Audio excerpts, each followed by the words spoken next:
नमस्कार। आज आसतु प्रकृत में मनुष्यर परिवर्तन केउठार आरंभ हेले गोटे स्थायी आ स्थिर भाव तार जीवन परिचालित हो से विषय रे आम स्पष्ट भाव परमेश्वर वाक्य द्वारा आविष्कार करवा आलोचना करवा। जदि मु कहबी गोटे माछ से पानी रे रहिबा पई ताकू परमेश्वर सृष्टि करिसेंती। जदि से पानी रे रहिला तेबे तार जीवन प्रकृति रे प्राकृतिक आउ सत्य एवं आनंद खुशीर सहित से परिचालित हो पारिबो। किंतु से पानी बिहुने जदि बंचिया को चेष्टा करिबो तेबे निश्चित भावे ताहा केबे हेले परिवर्तन बा प्रकृत जीवन नुहे। आम जदि देखा बाइबल जदि पढ़ा जापर कि परमेश्वर मनुष्य को तांकर प्रेम तांकर सत्य आउ तांकर गौरव भितर से सृष्टि करिसेंती। कारण बाइबल लेखा अछि आदम होछि ईश्वरंकर पुत्र। तेबे पुत्र ईश्वरंकर पुत्र कहले आमे जानिबा दरकार अछि, ग्रहण करबा दरकार अछि आ मनुष्य परमेश्वरंकर मध्य संपर्क कौन। तो प्रकृत में आम जो पर्यंत से स्थिति को बा परमेश्वरंकर वाक्य परमेश्वरंकर प्रेम परमेश्वरंकर गौरवर परिसर को बा परिवेश को न आसीछु ग्रहण न करिछु से पर्यंत आम जहाँ भी करवा ताहा केबे हेले परिवर्तन नुह आउ ताहा केबे स्थायी नुह। तो आम मनुष्य भावे जगत रे से ख्रीस्टियन हो कि नॉन ख्रीस्टियन हो अनेक लोक अनेक विषय परित्याग करने कि जीवन गति को बदलाइवाई अनेक चेष्टा करते निश्चित भाव। तेज आसतु आम गोटे गोटे विषय बाइबल देखा क्यों रास्ता सत्य आउ क्यों रास्ता मिथ्या। तो प्रकृत में परमेश्वरंकर गौरव मध्य बा परमेश्वरंकर प्रेमर शक्ति मध्य आम बंचा बर्तमान आमको कौन करने आम बाइबल शिक्षा करवा। तेबे प्रकृत में आमर स्थिति कहीं प्रकार होमको बाइबल ग्रहण करा पड़ो। तो मनुष्य भाव निश्चित भाव आम पाखे ज्ञान अच्छी बुद्धि अच्छी शरीर अच्छी आम पाखे मन अच्छी हृदय अच्छी। तो आम जिते देखुचु ये सकल विषय को केंद्र करिकी आम दिने अधे थरे अधे आम चेष्टा करुचु आम जीवन शैली को आम परिवर्तन करने। आज जदि आम भूल रास्ता अच्छु तेबे भल रास्ता को जीवाई कि जीवन में किसी तल स्तर अच्छु आम उच्च स्तर को पहुँचापी कि जगत में आम जदि असम्मानित तेबे सम्मान पाइबापी कि कौन खराब काम लिप्त अच्छु तेबे ताकू परित्याग करने ये आमर जो विषय जाक अच्छी ताऊपर केन्द्र करके आम कौन करुचु आउ परिचालित होगापाई आगू बढ़ापी चेष्टा करुचु। तेबे ताहा सत्य कि मिथ्या आम केबे हेले परीक्षा करिपारनु। आम परीक्षा केमिति करिपारिबा नहीं आम पाखे सत्य आसिले तो आम परीक्षा करिपारिबा। सत्य कौन? सत्य होउछि ईश्वरंकर वाक्य। बाइबल रे एंति लिखा है रोमियो 3:7 पदरे प्रत्येक मनुष्य मिथ्यावादी हेले हेउ ईश्वर सत्य बोली स्वीकार करा जाए। यार अर्थ कौन? यार अर्थ मनुष्य मिथ्यावादी कहबार अर्थ नुहे जे मनुष्य मिछ कहे ताहा नुह। मनुष्यर जो रास्ता गुड़ाक अच्छी जो विषय उपर से स्थापित अच्छे तार ज्ञान बुद्धि जहाँ भी होना कहीं से जो विषय उपर स्थापित अच्छे से सब हूँ मिथ्यार रास्ता। केवल सत्य कहले केवल ईश्वर। तेणु जो लोक मैंने ईश्वर को ग्रहण करती बा ईश्वरंकर वाक्य को ग्रहण करती से लोक मैंने सत्य पथरे परिचालित होता। तो आसतु आज मनुष्य स्थिति कहीं ए प्रकार अच्छी से विषय प्रथमे आम देखा। प्रकृत में बाइबल कहूँ आदम को परमेश्वर कौन कले एदन उद्यान रखिले जोटी परमेश्वर से नित्य आदम हबा मध्य से बास करते। तार अर्थ हबा आदम आउ परमेश्वर मध्य दृढ़ संपर्क पुत्र सन्तान संपर्क प्रेमर संपर्क परिचालित ହେଉଥିଲା। ତ ଆଦମଙ୍କର ହୃଦୟକୁ ଯଦି ଦେଖିବା ସେ ଭିତରେ ପରମେଶ୍ୱର କାର୍ଯ୍ୟ କରୁଥିଲେ ଆଉ ପରମେଶ୍ୱରଙ୍କର ପ୍ରେମ ପରିପୂର୍ଣ୍ଣ ହେଇକି ଥିଲା। ତ ପ୍ରକୃତରେ ଏହା ଦ୍ୱାରା ସେମାନେ ପରିଚାଳିତ ହେଉଥିଲେ। ତାହା ଗୋଟେ ଆଶୀର୍ବାଦର ଜୀବନ ଥିଲା, ଖୁସିର ଦୁନିଆ ଥିଲା, ଆଉ ପରମେଶ୍ୱରଙ୍କ ସହିତ ସମ୍ପର୍କ ଆଉ ଜୀବନର ଦୁନିଆ ଥିଲା। କିନ୍ତୁ ସମୟ ଯେତେବେଳେ ଆସିଲା, ଆଦି ପୁସ୍ତକ 3 ପର୍ବରେ ମନୁଷ୍ୟ କ'ଣ ହେଇଛି, ଆଉ ସର୍ପର କଥାରେ ଈଶ୍ୱରଙ୍କର ଦୁନିଆରୁ ସେ ବାହାରି ପଡ଼ିଛି। ତା'ର ଅର୍ଥ ଜୀବନର ଦୁନିଆରୁ ସେ ଅଲଗା ହେଇଯାଇଛି, ତା'ର ଅର୍ଥ ପରମେଶ୍ୱରଙ୍କ ଠାରୁ ସେ ଅଲଗା ହେଇଯାଇଛି। ତ ବର୍ତ୍ତମାନ ଆମେ କ'ଣ ଦେଖୁଛୁ, ଆମେ ପାପ କରିବା ନ କରିବା এই ପ୍ରକାର ଚିନ୍ତା ଦ୍ୱାରା ଆମେ ଧରାଯାଉଛୁ ସତ, କିନ୍ତୁ ଆମେ ଯଦି ଭଲରେ ବାଇବେଲ ପଢ଼ିବା ଦେଖିବା, ଆମର ଦୁନିଆ ହିଁ ପାପର ଦୁନିଆ ଅଟେ। କାରଣ ଈଶ୍ୱରଙ୍କର ଦୁନିଆ ହେଉଛି ନିଷ୍ପାପର ଦୁନିଆ, ଆଉ ଈଶ୍ୱରଙ୍କ ଠାରୁ ଯେଉଁ ଦୁନିଆରେ ଆମେ ବଞ୍ଚୁଛୁ ଏହା ହେଉଛି ପାପର ଦୁନିଆ। ତ ଶୈତାନର ଦୁନିଆ ବାଇବେଲରେ ଏ ପ୍ରକାର ଲେଖା ହେଉଛି। ଏ ଜଗତ ହେଉଛି ସମ୍ପୂର୍ଣ୍ଣ ମନ୍ଦ ଅଟେ। ଆସନ୍ତୁ ଗୋଟେ ବାକ୍ୟ ପଢ଼ିବା, ରୋମିଓ ପୁସ୍ତକ ଯିବା 3 ପର୍ବ, ରୋମିଓ 3 ପର୍ବ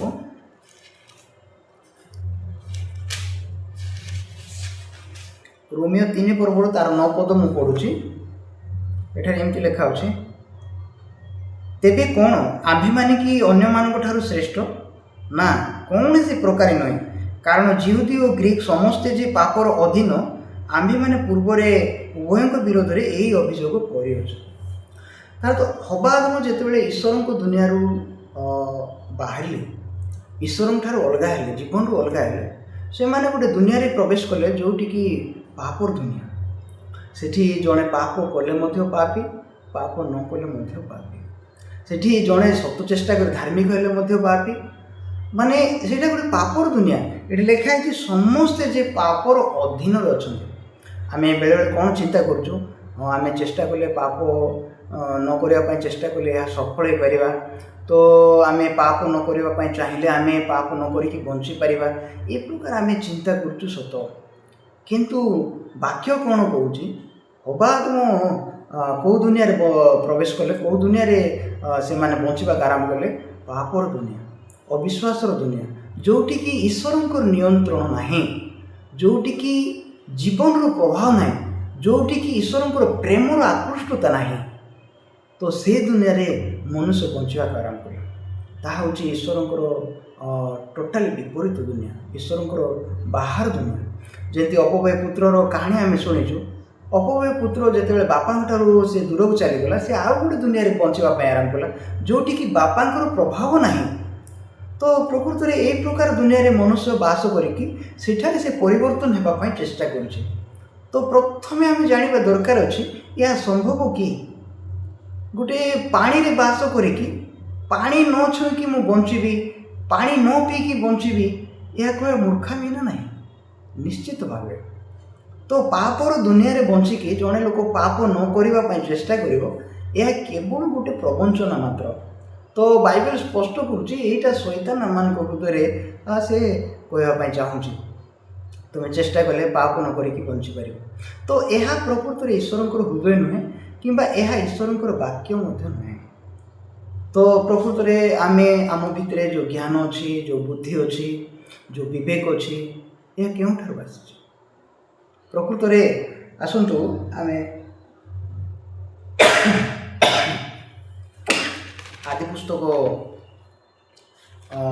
3 ପର୍ବକୁ ଯିବା, 2 ପର୍ବକୁ ଯିବା। 2ର 17 ପଦରେ ଏମିତି ଲେଖା ଅଛି, 2ର 16 ଆଉ 17 ପଦ ପଢ଼ୁଛି। ସଦାପ୍ରଭୁ ପରମେଶ୍ୱର ସେହି ମନୁଷ୍ୟକୁ ଆଜ୍ଞା ଦେଇ କହିଲେ, ତୁମ୍ଭେ ଉଦ୍ୟାନର ସମସ୍ତ ବୃକ୍ଷର ଫଳ ସ୍ୱଚ୍ଛନ୍ଦରେ ଭୋଜନ କରିପାର, ମାତ୍ର ସତ୍ ଜ୍ଞାନଦାୟକ ବୃକ୍ଷର ଫଳ ଭୋଜନ କରିବ ନାହିଁ, ଯେହେତୁ ଯେଉଁଦିନ ତାହା ଖାଇବ ସେହିଦିନ ନିତାନ୍ତ ମରିବ। ତାର ଅର୍ଥ ସେଠାରେ ପରମେଶ୍ୱର ଏଦନ ଉଦ୍ୟାନରେ ସତ୍ ଜ୍ଞାନଦାୟକ ବୃକ୍ଷର ମଧ୍ୟ ଉତ୍ପନ୍ନ କରିଥିଲେ, ଫଳ ଗଛ ଥିଲା। ତ ପରମେଶ୍ୱରଙ୍କର ଆଜ୍ଞା ଥିଲା, ସେ ଫଳ ଖାଇଲେ ତୁମେ ନିତାନ୍ତ ମରିବ। ତ ପ୍ରକୃତରେ ଯେତେବେଳେ ହବା ଆଦମ ଫଳ ଖାଇଛନ୍ତି, ନିଶ୍ଚିତ ଭାବେ ସେମାନଙ୍କ ପାଖରେ କ'ଣ ଆସିଲା, ସତ୍ ଆଉ ଅସତ୍ ଜ୍ଞାନର ପ୍ରବୃତ୍ତି ଜାତ ହେଲା। ତ ପ୍ରକୃତରେ ସେମାନେ ଗୋଟେ ଦୁନିଆ ଦେଖିବାକୁ ଆରମ୍ଭ କଲେ, ଯେଉଁଠିକି ତାଙ୍କର ଦୁନିଆ, ସେଇଟା ତାଙ୍କର ଜ୍ଞାନର, ତାଙ୍କର ଭଲ ଆଉ ମନ୍ଦର ଦୁନିଆ। ତେଣୁ ବାଇବେଲ 3 ପର୍ବରେ କ'ଣ ଲେଖା ହେଇଛି,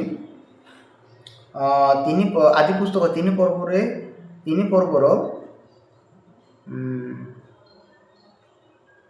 7 ପଦରେ ଏମିତି ଲେଖା ହେଇଛି, ତହିଁରେ ସେମାନଙ୍କ ଚକ୍ଷୁ ପ୍ରସନ୍ନ ହୁଅନ୍ତେ। ଏଠି ବହୁ ଆଶ୍ଚର୍ଯ୍ୟ ବାକ୍ୟ ଲେଖା ହେଇଛି। ଯେତେବେଳେ ସେମାନେ ଫଳ ଖାଇଲା ପରେ ସେମାନଙ୍କର ଚକ୍ଷୁ ପ୍ରସନ୍ନ ହେଲା ବୋଲି ଲେଖା। ତାର ତ ସେମାନେ କ'ଣ ଆଗରୁ ବୁଝିକି ଥିଲେ କି ଆଗେ? ନାହିଁ। ତ ସେମାନେ ଯେଉଁ ଦୁନିଆରେ ବଞ୍ଚୁଥିଲେ, ସେ ଦୁନିଆ ସେମାନଙ୍କୁ ଦେଖାଯାଉଥିଲା। ସେଇଟା ହେଉଛି ପରମେଶ୍ୱରଙ୍କ ଦୁନିଆ, ସେଇଟା ହେଉଛି ପ୍ରେମର ଦୁନିଆ, ସେଇଟା ସତ୍ୟର ଦୁନିଆ, ସେଇଟା ଈଶ୍ୱରଙ୍କର ଅନୁଗ୍ରହ ମାନେ ଗୌରବର ଦୁନିଆ ସେମାନେ ବଞ୍ଚୁଥିଲେ। ତାକୁ ସେମାନେ ଦେଖୁଥିଲେ, ସେମାନେ ସେଇଟା ବୁଝୁଥିଲେ, ସେ ଅନୁସାରେ ପରିଚାଳିତ ହେଉଥିଲେ। ସେଠି ଥିଲା ଖୁସି, ଆନନ୍ଦ, ପରମେଶ୍ୱରଙ୍କର ଜୀବନ ପ୍ରବାହିତ ଥିଲା। କିନ୍ତୁ ଯେତେବେଳେ ଏମାନେ ଭଲ ଓ ମନ୍ଦର ଜ୍ଞାନକୁ ପାଇଲେ, ଏମାନଙ୍କର ଚକ୍ଷୁ ଖୋଲିଗଲା ଲେଖା ହେଇଛି। ସେମାନଙ୍କର ଚକ୍ଷୁ ପ୍ରସନ୍ନ ହୁଅନ୍ତେ, ସେମାନେ ନିଜ ଉଲଙ୍ଗତାର ବୋଧ ପାଇ ଡିମିରି ବୃକ୍ଷର ପତ୍ର ସିଂ ଘାଗରା ବନା। ବର୍ତ୍ତମାନ ମନୁଷ୍ୟ ସେମାନେ ଜଗତ ପ୍ରତି ତାଙ୍କର ଚକ୍ଷୁ ଖୋଲିଗଲେ, ଭଲ ଓ ମନ୍ଦର ଜ୍ଞାନ ଦ୍ୱାରା ସେମାନେ ପରିଚାଳିତ ହେବାକୁ ଆରମ୍ଭ କଲେ। ତ ସେଇ ଦିନରୁ ମନୁଷ୍ୟ କ'ଣ ହେଇଛି, ନିଜର ଶରୀର ଦୁନିଆରେ ଜଗତରେ ସେ ବଞ୍ଚିବାକୁ ଆରମ୍ଭ କଲା। ତାହା କିନ୍ତୁ ସତ୍ୟ ନୁହେଁ। ସତ୍ୟ କେବଳ ଈଶ୍ୱର। ଆଉ ସେଠି ଆନନ୍ଦ ନାହିଁ, ଖୁସି ନାହିଁ, କି ସଫଳତା ନାହିଁ ମଧ୍ୟ ନାହିଁ। ଏହା ଏକ ଅନିତ୍ୟ ଜଗତରେ ଆମେ ଯାହା ବି ବର୍ତ୍ତମାନ ଦେଖୁଛୁ, ଯାହା ବି ଭାବୁଛୁ, ଯାହା ବି ଚିନ୍ତା କରୁଛୁ, ଯେଉଁ ବିଷୟ ଦେଇକି ମଧ୍ୟ ଗତି କରୁଛୁ, ତାହା ଟୋଟାଲି ସେଇ ଦିନଠାରୁ ଆରମ୍ଭ ହେଇଛି ଯେଉଁଠି ସେମାନେ ଫଳ ଖାଇଛନ୍ତି, ଯେଉଁଠି ଶୈତାନ ରାଜତ୍ୱ ଆରମ୍ଭ କରିଛି, ଆଉ ଯେଉଁଠି ମନୁଷ୍ୟ ଗୋଟେ ପାପର ଦୁନିଆରେ ବଞ୍ଚିବାକୁ ଆରମ୍ଭ କରିଛି। ଆଜି ଆମେ ଜଗତରେ ଯାହା ବି ଦେଖୁଛୁ, ଯାହା ବି ଭାବୁଛୁ, ଯାହା ବି ପରିକଳ୍ପନା କରୁଛୁ, ଯେଉଁ ରାସ୍ତା ଦେଇକି ଆମେ ଯିବାକୁ ଚିନ୍ତା କରୁଛୁ, ଏସବୁ ହେଉଛି ମିଥ୍ୟାର ରାସ୍ତା। ଏହା କେବେ ସତ୍ୟ ନାହିଁ। ଆସନ୍ତୁ ଗୋଟେ ବାକ୍ୟ ପଢ଼ିବା। ଆମେ ପ୍ରଥମ ଯୋହନ ପୁସ୍ତକକୁ ଯିବା। ପ୍ରଥମ ଯୋହନ ନୂତନ ନିୟମ, ପ୍ରଥମ ଯୋହନ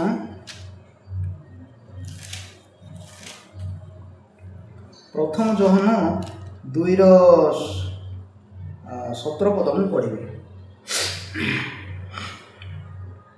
ପ୍ରଥମ ଯୋହନ 2:17 ପଦ।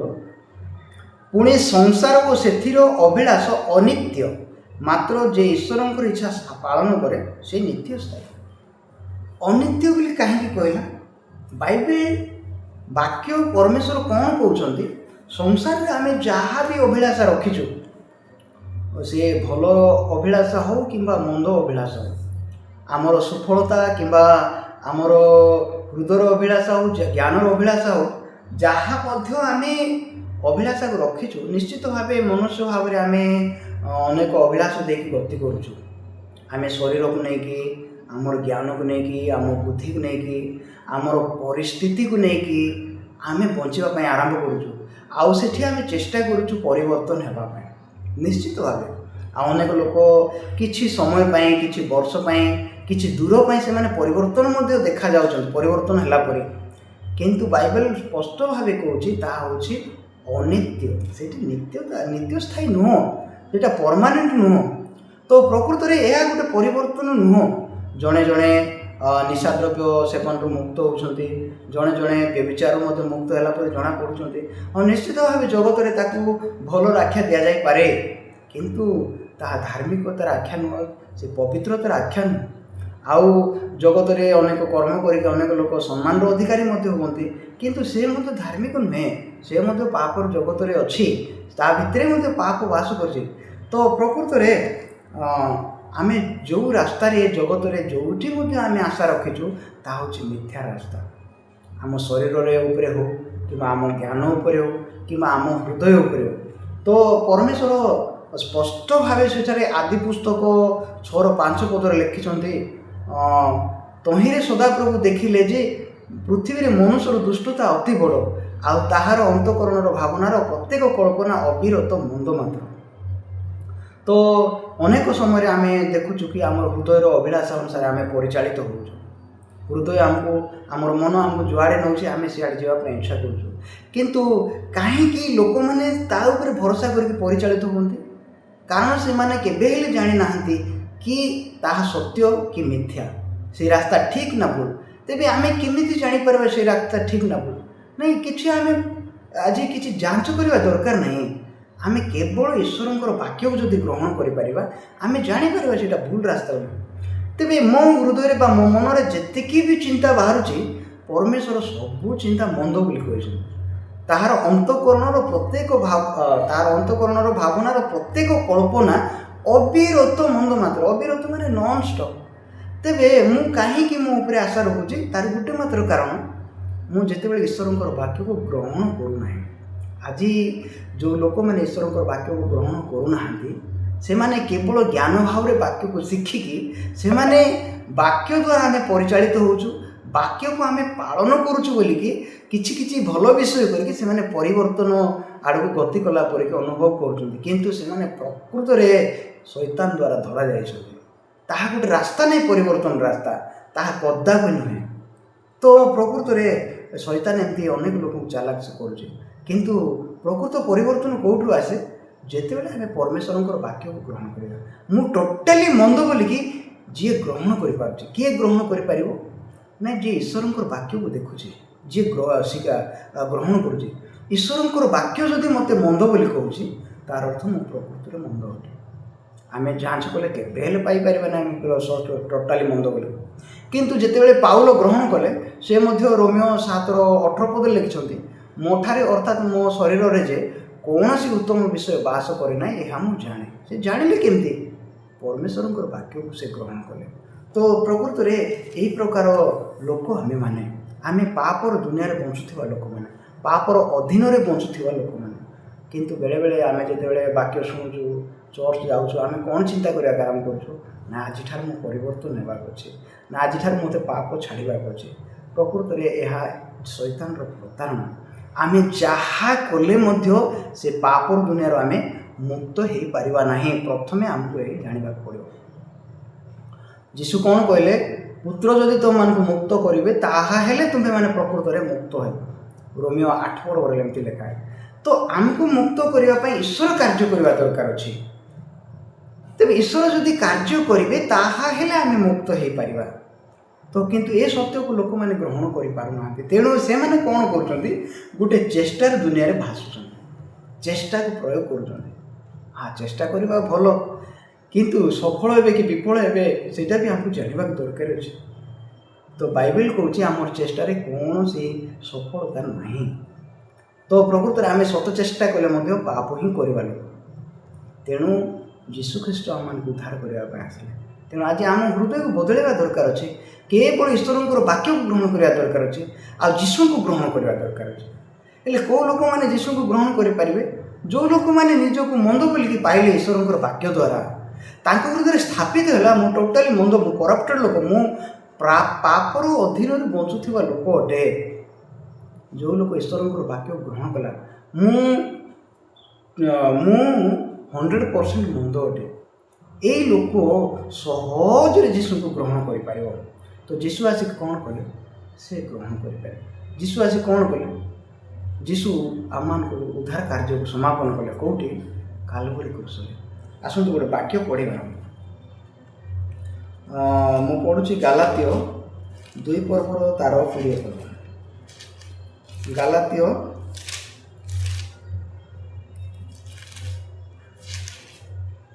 गालातीय 2:20 पद एठारे एक प्रकार लिखा अच्छे मु ख्रीष्टों सहित क्रूसरे हत होई अछि मु आउ जीवित नुहे मात्र ख्रीष्ट मो ठारे जीवित अछंती पुणी मो शरीर रे थाई वर्तमान जो जीवन यापन करूँचे ताहा विश्वास रे अर्थात ईश्वरंकर जो पुत्र मते प्रेम करी मो निमंते आपना को उत्सर्ग कले ताहांठारे विश्वास करी यापन करूँचे विश्वास अर्थ कौन लोक मैंने कौन भावुं आमे चेष्टा करी आमे भल कार्य करी आमे सब विषय करी ईश्वर को संतुष्ट करवा ईश्वर निकटवर्ती होगा हूँ विश्वास କିନ୍ତୁ ବାଇବେଲରେ କ'ଣ ଲେଖା ହେଇଛି? ବିଶ୍ୱାସ ହେଉଛି ଅଦୃଶ୍ୟ ବିଷୟର ନିଶ୍ଚିତ ଜ୍ଞାନ।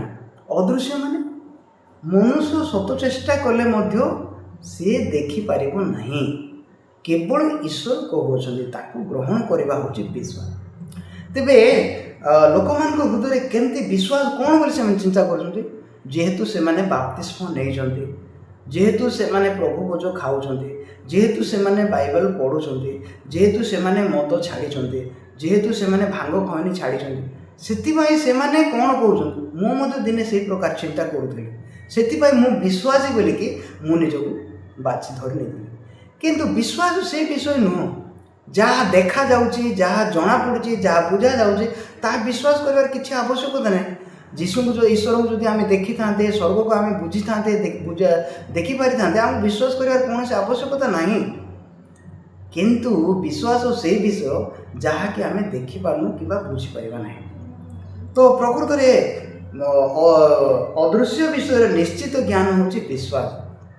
ତେବେ ଏଠାରେ ଲେଖା ହେଇଛି ଗାଲାତୀୟ 2:20 ପଦରେ, ମୁଁ ଖ୍ରୀଷ୍ଟଙ୍କ ସହିତ କ୍ରୁଶରେ ହତ ହୋଇଛି। ଏଇ ପତ୍ରଟା କିଏ ଲେଖିଛନ୍ତି?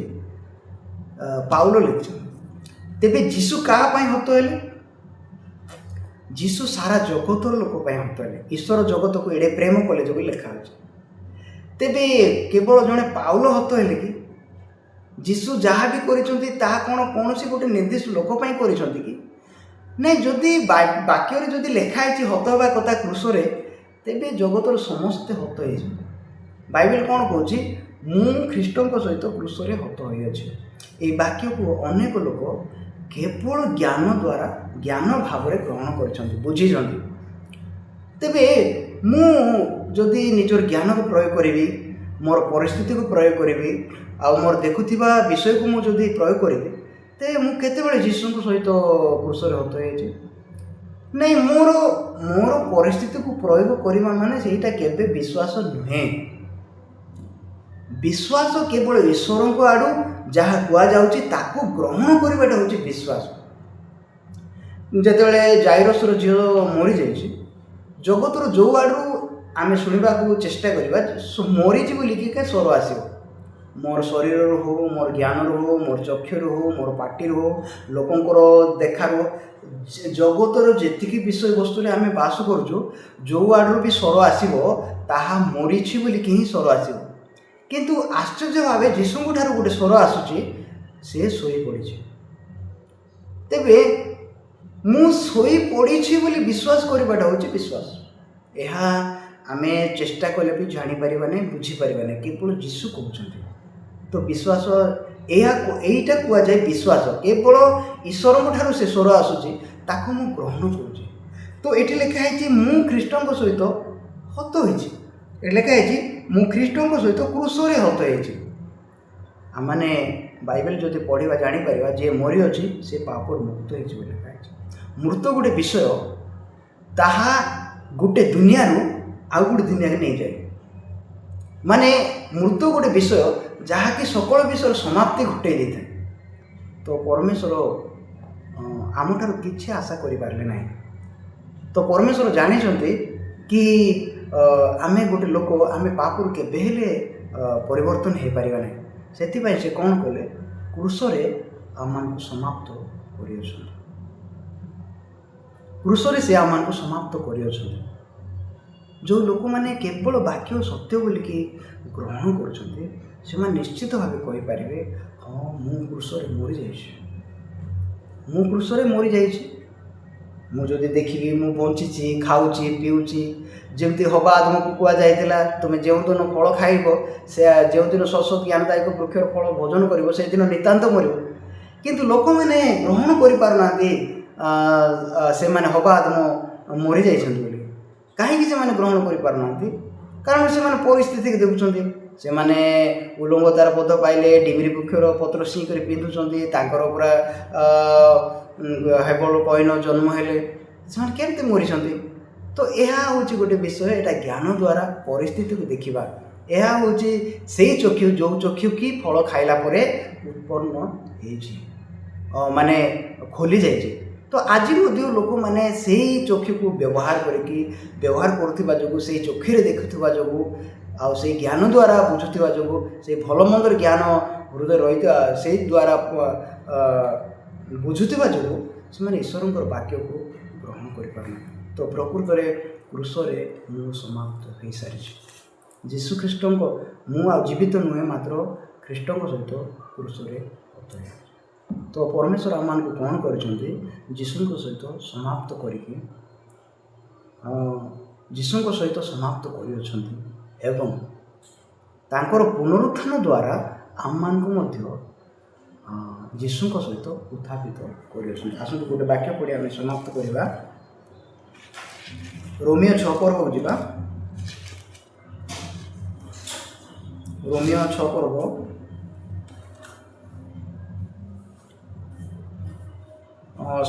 ଏଫେସୀୟ ପୁସ୍ତକକୁ ଯିବା ଆମେ।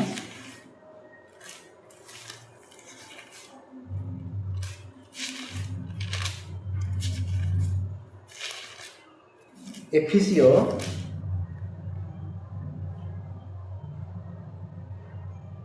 2:6 ପଦ ମୁଁ ପଢ଼ୁଛି। ପୁଣି ତାହାଙ୍କ ସହିତ ଆମମାନଙ୍କୁ ଉତ୍ଥାପିତ କରି ଖ୍ରୀଷ୍ଟ ଯୀଶୁଙ୍କଠାରେ ଆମ୍ଭମାନଙ୍କୁ ତାହାଙ୍କ ସହିତ ସ୍ୱର୍ଗରେ ଉପବେଶନ କରାଇଅଛନ୍ତି। ତ ପ୍ରକୃତରେ ପରମେଶ୍ୱର ତାଙ୍କର ବାକ୍ୟ ଭିତରେ ଦେଖାଉଅଛନ୍ତି କି ଆମ୍ଭେମାନେ ଯୀଶୁଙ୍କ ସହିତ ସମାପ୍ତ ହୋଇସାରିଛୁ ଆଉ ଯୀଶୁଙ୍କ ସହିତ ପୁନରୁତ୍ଥିତ ମଧ୍ୟ କରିଅଛନ୍ତି ପରମେଶ୍ୱର। ତ ଯେଉଁ ଲୋକମାନେ ଗ୍ରହଣ କରୁଛନ୍ତି ସେମାନେ ନିଶ୍ଚିତ ଭାବେ କହିପାରିବେ ମୁଁ ସରିଯାଇଛି, ମାନେ ଯୀଶୁଙ୍କ ସହିତ ମୁଁ କୃଷରେ ମରିଅଛି ଆଉ ମୋତେ ପରମେଶ୍ୱର ଗୋଟେ ଯୀଶୁଙ୍କ ସହିତ ପୁନରୁତ୍ଥିତ ମଧ୍ୟ କରିଅଛନ୍ତି। ତେଣୁ ବାଇବଲରେ କ'ଣ ଲେଖା ହେଇଛି? ଯେଉଁମାନେ ଖ୍ରୀଷ୍ଟ ଯୀଶୁଙ୍କ ଠାରେ ଅଛନ୍ତି ସେମାନେ ନୂତନ ସୃଷ୍ଟି ହୋଇଅଛନ୍ତି ବୋଲି ଲେଖା ହେଇଛି। ତାର ତ ଯୀଶୁଙ୍କୁ ବିଶ୍ୱାସ କରିବାର ଅର୍ଥ କ'ଣ? ଯୀଶୁଙ୍କୁ ବିଶ୍ୱାସ କରିବାର ଅର୍ଥ ହେଉଛି ବାକ୍ୟ ଯାହା କହୁଛି, ଯୀଶୁ ଯାହା କରିଅଛନ୍ତି ତାକୁ ଗ୍ରହଣ କରିବା। ଯୀଶୁଙ୍କଠାରେ ଯୀଶୁଙ୍କ କୃଷ ସହିତ ମୁଁ ସମାପ୍ତ ହୋଇସାରିଛି, ଆକୁ ଗ୍ରହଣ କରିବା ହିଁ ମୁଁ ଯୀଶୁଙ୍କୁ ଗ୍ରହଣ କରିବା। ତ ଯେତେବେଳେ ଯୀଶୁଙ୍କୁ ଆମେ ଦେଖୁଛୁ ଆମେମାନେ ସମାପ୍ତ ହୋଇସାରିଛୁ। ଯେଉଁ ଲୋକମାନେ ଭାବୁଛନ୍ତି ଆମେ ସମାପ୍ତ ହେଇନୁ ସେମାନେ ଗୋଟେ ମିଥ୍ୟାର ଦୁନିଆରେ ବଞ୍ଚୁଛନ୍ତି, ସେମାନେ ଗୋଟେ ଅବିଶ୍ୱାସର ଦୁନିଆରେ ବଞ୍ଚୁଛନ୍ତି, ଯେଉଁଠିକି ସେମାନେ ଯୀଶୁଙ୍କୁ ଈଶ୍ୱରଙ୍କର ବାକ୍ୟକୁ ତୁଚ୍ଛ କରିକି ବଞ୍ଚୁଛନ୍ତି। ତ ସେଇଟା କେବେ ହେଲେ ପରିବର୍ତ୍ତନ ନୁହଁ। ପରିବର୍ତ୍ତନ ସେଇଠି ଅଛି ଯେଉଁଠି ପରମେଶ୍ୱର ଆମକୁ ଯେମିତି କହୁଛନ୍ତି ସେମିତି ଆମେ ଗ୍ରହଣ କରିବା। ପରମେଶ୍ୱର ଯାହା କହୁଛନ୍ତି ତାକୁ ଗ୍ରହଣ କରିବା, ତାହା ହେଉଛି ପ୍ରକୃତରେ ପରିବର୍ତ୍ତନ। ଧନ୍ୟବାଦ।